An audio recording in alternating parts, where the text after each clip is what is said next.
கரூரில் அதிகாலையில் பால் பண்ணைக்கு சென்ற தாலுகா பால் வியாபாரிகள் சங்க தலைவரை காரில் கடத்த முயற்சி நடந்ததாக புகார் கூறப்பட்டுள்ளது. கூடுதல் தகவல்களை தருகிறார் எமது செய்தியாளர் அருள் செல்வன். வணக்கம் அருள், விவரங்கள் என்ன? வணக்கம். கரூர் தாலுகா பால் வியாபாரிகள் சங்க தலைவராகவும் கரூர் மாவட்ட வர்த்தக துணைத் தலைவராகவும் இருந்து வருவர் பழனிசாமி. இவர் செங்குந்தபுரத்தில் ராஜாமணி பால் பண்ணை என்னும் பெயரில் பால் நிறுவனம் நடத்திட்டு இருக்கிறாரு.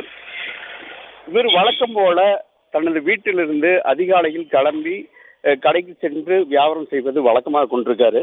இந்த நிலையில கடந்த பிப்ரவரி மாதம் 21ஆம் தேதி வெள்ளிக்கிழமை அதிகாலை சுமார் 4:45 மணியளவில் அவரோட வீட்டிலிருந்து அருகில் இருக்கக்கூடிய பிள்ளையார் கோவிலுக்கு சென்று சாமி தரிசனம் செய்துவிட்டு கடைக்கு செல்வதற்காக வெளியிருந்த அவரை அங்க தயாராக காரில் நின்று கொண்டிருந்த மர்ம நபர்கள் அவரை காரில் ஏற்றுவதற்காக வலுக்கட்டாயமா தள்ளி காரில் ஏற்றுவதற்கு முயற்சி பண்ணியிருக்காங்க. அப்போது அவர்கள் பிடியிலிருந்து வெளியே வந்த அவர் சாலையில் நின்று கூச்சல் எழுப்பியதால அந்த காரில் வந்த இளைஞர்கள் அங்கிருந்து தப்பித்து சென்று விட்டார்கள். இந்த சிசிடிவி காட்சிகள் அங்க இருக்கக்கூடிய கேமராவில் பதிவான அதன் அடிப்படையில் கரூர் நகர காவல் நிலையத்தில் கடந்த பிப்ரவரி மாதம் 21ஆம் தேதி புகார் அளிக்கப்பட்டது.